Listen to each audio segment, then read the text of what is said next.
A nossa leitura do livro do David Koyzis e alguns fichamentos, alguns trechos do livro que eu fichei. E hoje, começando aí uma partezinha falando um pouquinho sobre a ideologia liberalismo.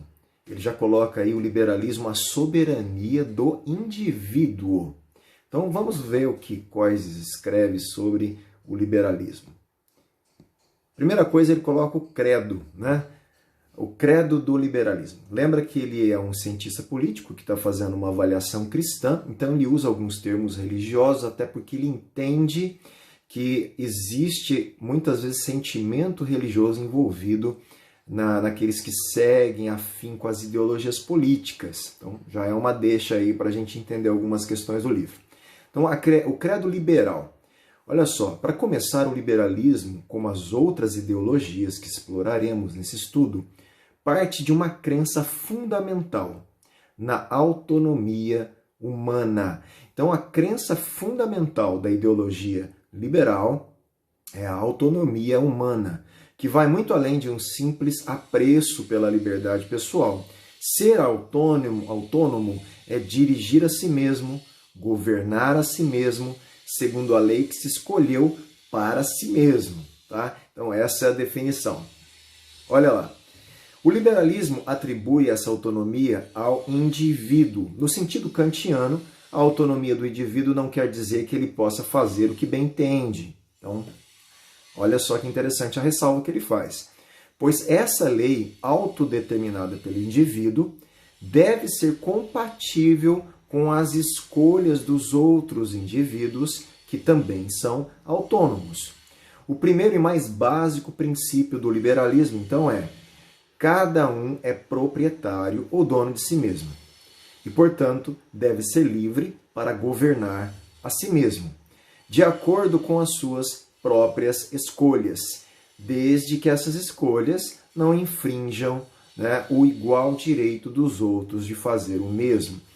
Aqui, já colocando numa perspectiva cristã, nós temos um probleminha, a gente sabe disso, quando nós falamos que o proprietário, o dono diz, eu sou proprietário e dono de mim mesmo, numa perspectiva cristã, isso não é verdade. Nós entendemos que nós temos um proprietário maior, que é o Criador do céu e da terra, pertencemos, portanto, a Ele e muitas vezes não temos a autonomia de estabelecer leis próprias, porque temos leis que foram postas na criação pelo Criador.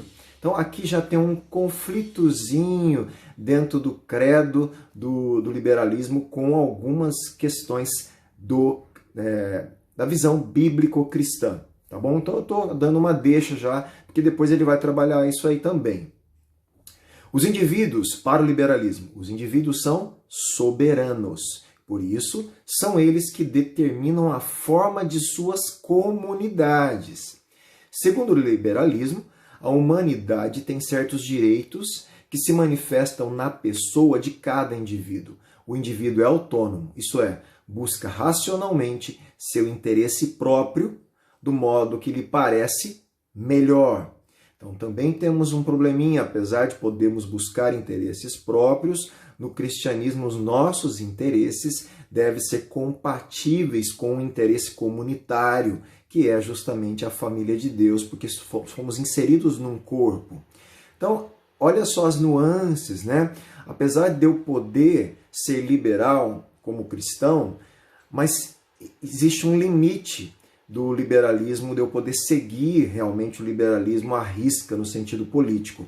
Por quê? Porque tem alguns momentos que será, então, portanto, incompatível com a vida de fato cristã. É importante porque toda a ideologia que ele coloca tem algumas compatibilidades e incompatibilidades. E como cristão, a proposta nossa é essa, justamente como fazer essa leitura e coisas que faz isso não sou eu só estou identificando coisas que ele escreveu. Se os indivíduos são de fato soberanos e se os seus direitos realmente são anteriores à comunidade, faz sentido dizer que os indivíduos existem enquanto tais desde antes da formação da sociedade e do corpo político. Então, para ele, como indivíduo, para o liberalismo, como o indivíduo vem antes da sociedade, ele vem antes do corpo político, ele, portanto, ele é mais importante, né? Ele é mais soberano do que, por exemplo, o Estado e coisas nesse sentido, esse corpo político. Os liberais dão a essa condição pré-social ou pré-político o nome de estado de natureza, que pode ter sido ou não uma realidade histórica. Vamos pular aqui. A teoria política liberal é frequentemente chamada também de teoria do contrato social, né? O Estado é o resultado de um contrato entre indivíduos soberanos. Então, para o liberalismo, isso que é... Gente, eu estou resumindo muito, é muito mais complexo do que isso. Ele vai, inclusive, falar de vários estágios do liberalismo até hoje. Então, existe muita complexidade. O meu empenho vai ser descomplicar isso para nós leigos e a gente ter uma noção geral, panorâmica dessas ideologias. Então não vou entrar, né, nos debates mais minuciosos que o Coises faz no livro. Quem tem interesse, eu aconselho você adquirir o livro e ler e estudá-lo.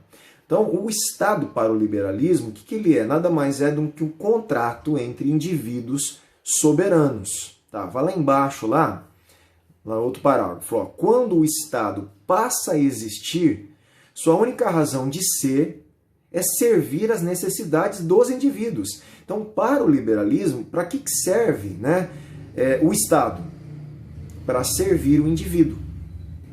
Tá? Isso é uma grande diferença, por isso que o pessoal, que a gente usou esse termo anterior, de direita, ele está associado ao liberalismo, porque o pessoal de direita e o liberal, ele não quer um Estado que fique mexendo nas minhas liberdades individuais. Pelo contrário, o Estado deve servir às necessidades dos indivíduos. E assim a gente vai entendendo um pouquinho como funciona a ideologia liberal.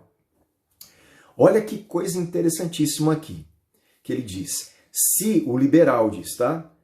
Se nós impedirmos o Estado de fornecer quaisquer serviços que ultrapassem a proteção da lei e da ordem. Então, para o liberal, para que serve o Estado? A gente já viu de forma geral, para servir às necessidades do indivíduo. Mas agora, no papel dele de Estado, o que ele tem que fazer então para preservar a liberdade do indivíduo? Proteger a lei e a ordem. Quase só, vamos dizer assim, para a gente não exagerar no só. Quase só. Isso, o Estado só tem que proteger a lei e preservar a ordem. Lembra que a lei são o contrato que os indivíduos soberanos quiseram. Eles escolheram. E a ordem advinda dessa lei. Então o Estado só tem esse papel. O que o liberalismo prega? Que nós temos que impedir o Estado de fornecer qualquer outro serviço. Então, tudo que hoje nós demandamos do Estado, o Estado teria que fazer isso, o Estado tem que cuidar da saúde, o Estado tem que cuidar da educação. O liberalismo tem um problema sério com isso, porque isso ele acha que não é papel do Estado.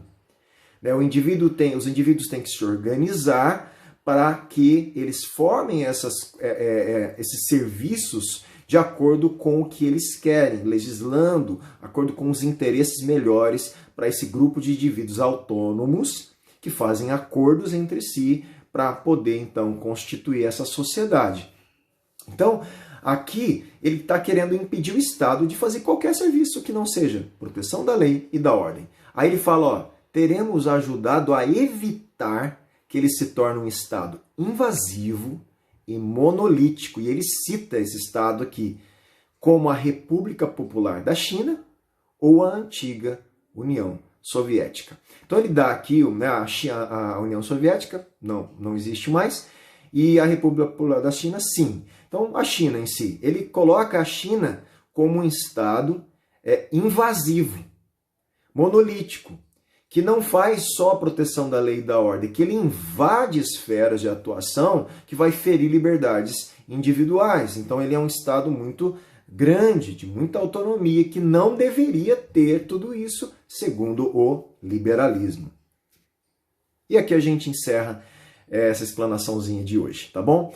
Próximo videozinho, eu acho que eu continuo a falar sobre o liberalismo mais um pouquinho e a gente vai conversando sobre isso. Qualquer coisa que você queira comentar, dúvida, sugerir, lembra, eu não sou especialista na área, eu sou um leigo que estou apresentando uma leitura que eu fiz porque eu quero entender isso e como cristão. Você tem que entender aqui, você que não é cristão e eventualmente esteja assistindo, que eu estou fazendo uma leitura a partir do cristianismo, inclusive esse cientista político é cristão, como eu estou falando, e ele também faz essa leitura, para ver o que é compatível ou não com a visão, a cosmovisão cristã, vamos dizer assim. Tá ok?